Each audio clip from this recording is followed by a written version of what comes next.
Allora, buongiorno ragazzi. We start our level 5. I promise it's gonna be a little bit shorter than the other videos. And we talk about defaults. Indeed, the more we go on with this course, the more you will realize that all the topics are actually interconnected between each other, because defaults is really strictly associated to nudging somehow, but also to the mental anchors and other concepts that we went on during this course. So indeed, we are talking about the use of an element of choice architecture that may be helpful to induce choices and different decisions in people.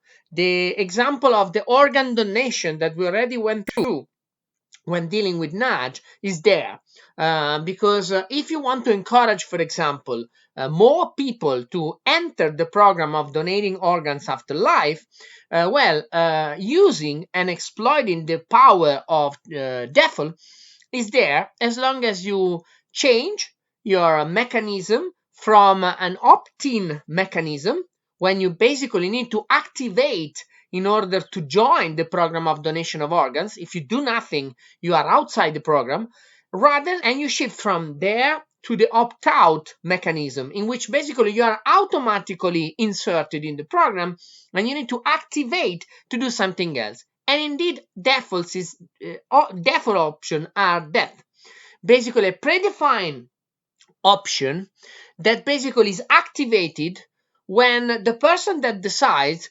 does nothing to change that option.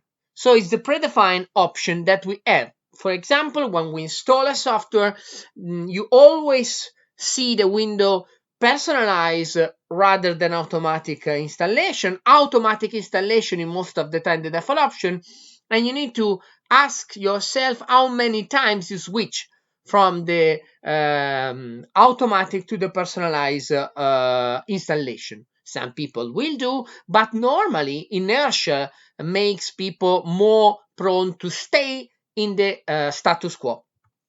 So be aware of default. I mean, default are important. They may help us in behaving in a way. Default options, for example, in a retirement plan, may encourage people to go into the fund that is the safest, the less risky, or the other way around. Depends on the intention of the fund designer.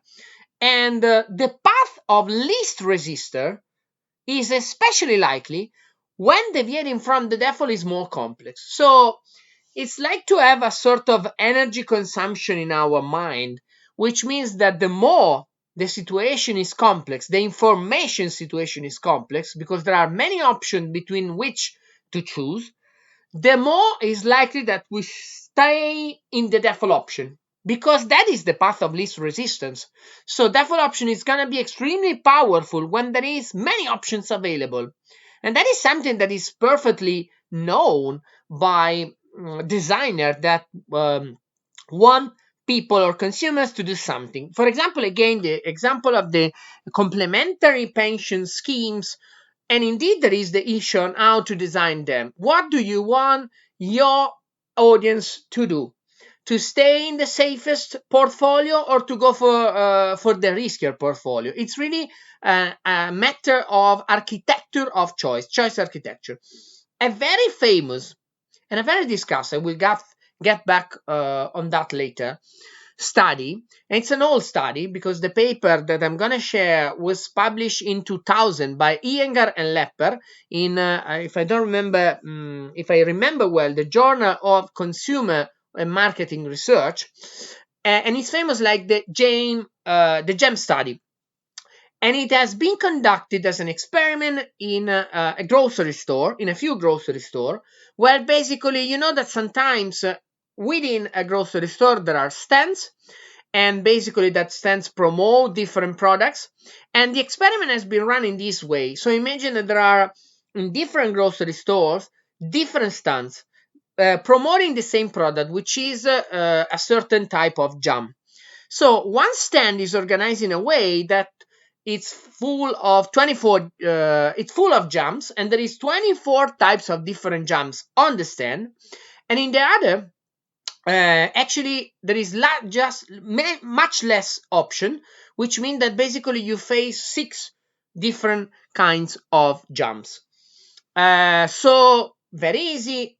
In one setting you meet many options available, in the other setting less options available. Not surprisingly, and then what happened? That basically people approached the stand and got from the researchers coupons to buy that product. So the aim of the research was to measure how many people approached the stand and then also bought the product of the stand. And I mean, the interesting result is this one, because not surprisingly and as expected, I mean, we live in a world in which we correctly think that more is more, which means that basically people approach in mass the stand with 24 jams. So if you compare the numbers of approaches, 60% of the shoppers stop to the stand where 24 jams were there, while 40% went to the stands with less jars of jam.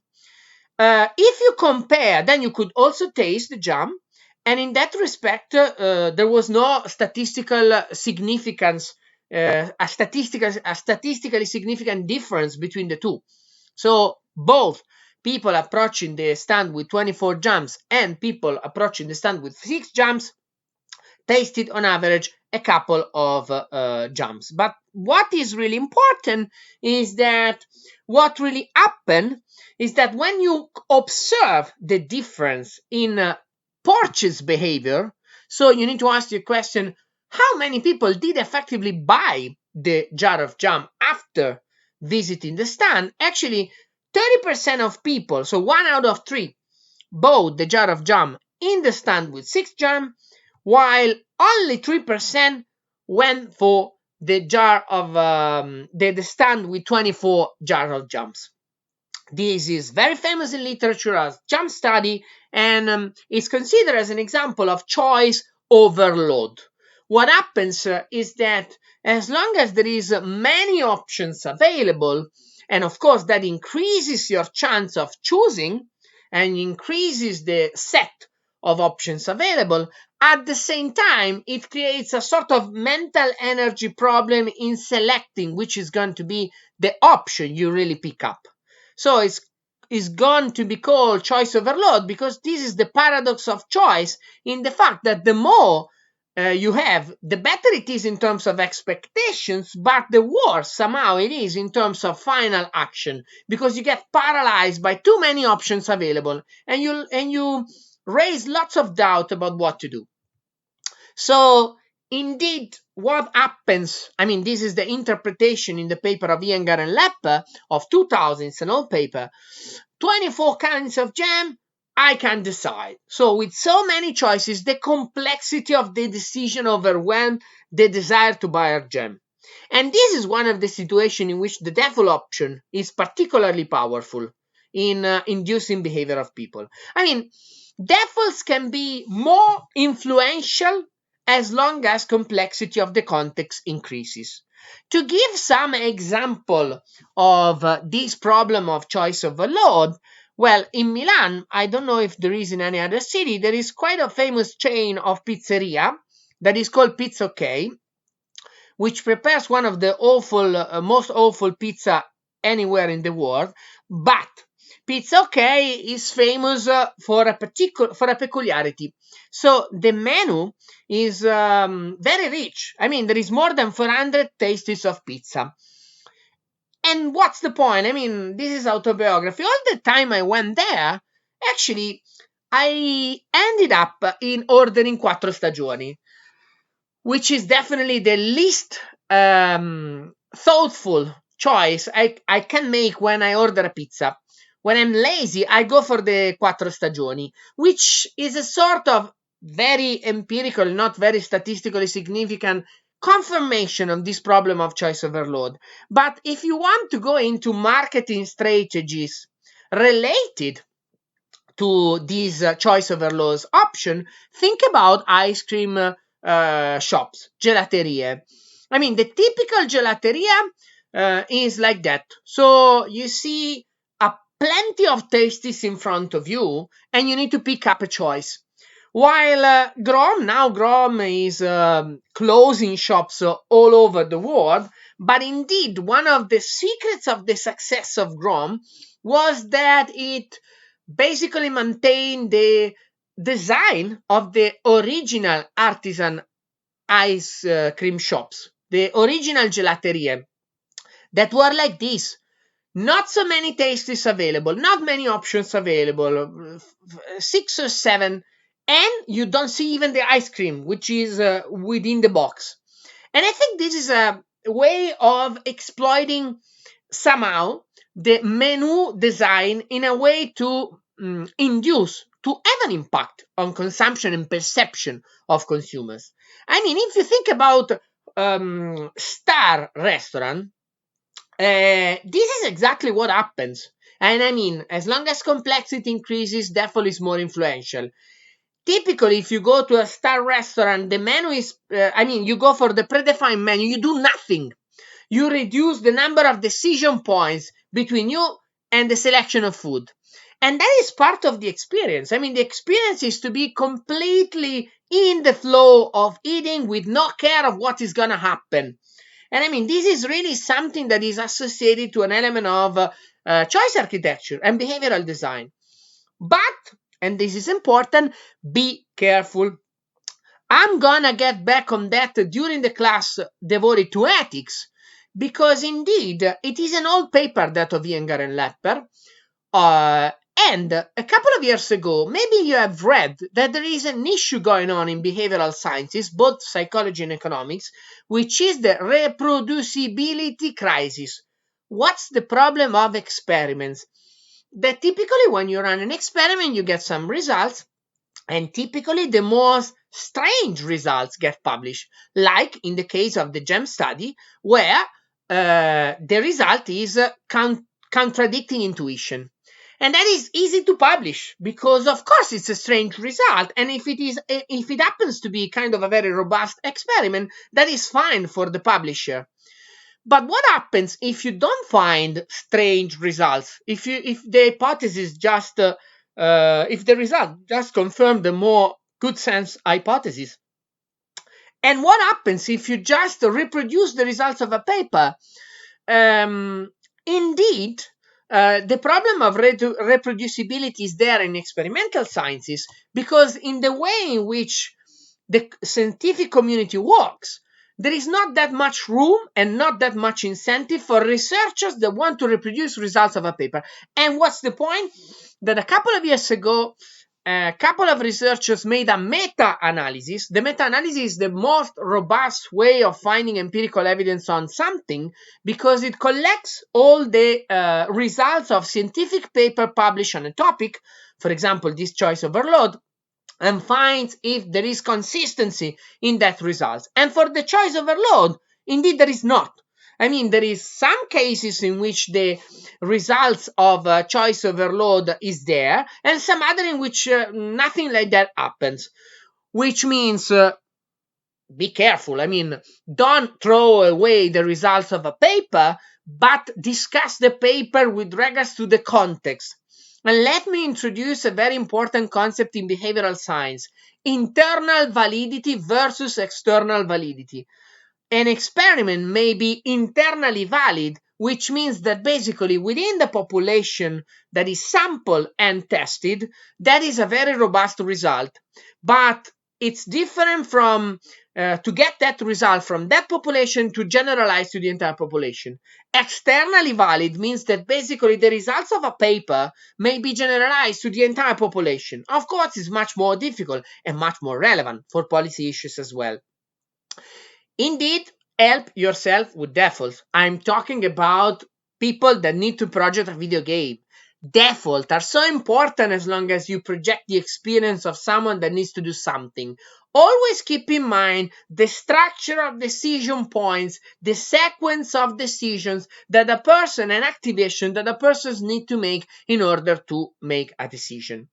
So if you want to, for example, getting back to the example of retirement, if you want to make people less likely to save for retirement, one way of doing that is to design the scheme requiring opting in, which means that automatically, if you do nothing, you're outside the scheme and you need to activate to enter the scheme. Then provide lots of complex, difficult choices. Because if that is the case, remember that the default option is going to be much more powerful. And then also stress the importance of the decision in order to enhance also the emotional cost of the decision, which may produce and be associated with lots of mistakes. What's the problem? When we don't know what we want, and I mean, let me be clear autobiographically, that is most of the time what happens in my case. If I really think carefully, it's not that clear most of the time what I really want. Then I'm guided by the environment more and more. This is a little bit too much, but the point is the influence of the context is there much more as long as there is uncertainty in the interpretation of that context. And ask yourself, is the context all the time, 100% of the time, that clear? Because a certain degree of uncertainty is there in many cases when we need to face decisions in our everyday life. And that happens also when you need to make important decisions. I want to apply for a master program like Medea during a pandemic. And you did last year. That decision is, of course, made of a few elements of awareness. Well, many elements of awareness and strategic and abstract thinking, but it's also guided by the context. And I mean, the effect and the influence of the context is small as long as we don't really know what we want. And the context is very complex to interpret and decipher. Let me give you another example of how default, and this is strictly connected with mental anchors, may be helpful and powerful in producing behaviors. Till a few years ago, when you rode a taxi in New York City, you need to tip the driver, but it was up to you how much you needed to tip. Then the municipality, together with the Association of Taxi Driver, made an experiment changing the way in which you could tip the taxi driver, creating default. So at the end of the ride, you needed to basically pick up an option between 20%, 25%, and 30%. And of course, that creates a different default option, and that default option may produce an impact on paying more. And actually, that resulted in $144 million per year of extra revenues for the taxi drivers. Think about digital platform like Deliveroo. This is something I always think about when I need to pay for an order, and then I'm in the page where I can tip the rider or not. And maybe you discuss in the first level, we had a discussion about the gig economy, so the riders are in a almost complete contract transaction, which means that their performance is incredibly monitored, and I mean, they have not so many rights, so it could be, I think, a very good thing to tip them in order to increase their pay level, which is very low. But what if you change the default option in terms of social purposes from no tip to, I don't know, 1 euros of tip? That, of course, gives you the possibility still of not paying any tip, but changes the context in which you make the decision and alters that context. And it may be useful. I mean, you can use the default option in many ways. Default options work also with dimensions. There are experiments showing that in grocery stores that use big trolley versus small trolley, people tend to buy more when they have the big trolley. Not surprisingly, because they fill a much bigger space. And let's go into another very famous effect in marketing, which is called Goldilocks, after and behind this fairy tale, or decoy effect, which indeed we already met somehow during the tip of the taxi drivers. I mean, typically that is used by fast foods when you need to pick up a dimension of your menu between small, medium, and large. And not surprisingly, some experiment run at McDonald's show that the median option is the most favored option. Why that? Because somehow our mind thinks that the median option represents the average consumer. Indeed, if you look at the content in terms of what you eat, that has nothing to do with the average consumption of food, especially for fast food like McDonald's or Starbucks, and get back on that later. But indeed, looking at the option presented, it seems like the median one, and we pick up that. In terms of evolutionary biology, that is not so difficult to understand because, again, we are hostile, we resist to extremeness. And remember the Ash experiments. We want to stay where the majority of people stays. So, not surprisingly, we go where we think that the most people are. So again, that applies to many contexts where you present this sort of menus. And I mean, if you have not watched that, I'm suggesting to go for the Super Size Me documentary that a few years ago this guy filmed. And I mean, it was a very important documentary talking about the fact that in US especially there was the super size menu, the biggest one. And I mean, this guy went for a 1 month diet entirely based on McDonald's. And of course, at the end of the month, he interrupted that diet because the data regarding his health were going incredibly bad. And I mean, actually, McDonald's changed a lot its design, starting from that documentary, and more now that we talk about transition, energy transition, also in terms of consumption of foods. More and more, if you think about the behavioral design of McDonald's, is going towards a much more aware consumption of people. But again, if you compare the dimension of glasses, and the dimension and the shape of glasses influences the amount of drinks we drink, not surprisingly, you may realize that the medium one, the grande, has nothing to do with an average quantity of coffee. The decoy effect is used also in digital platform. This was a very famous example a few years ago, a real way in which economists invited people to subscribe.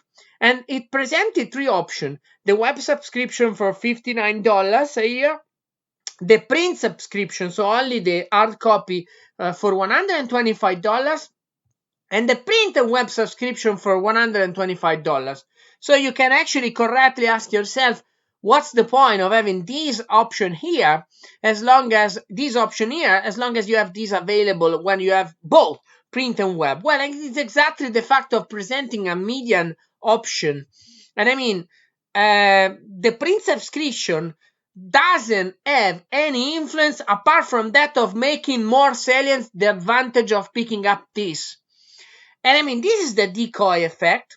And when the experiment with the economist has been run in a lab with students that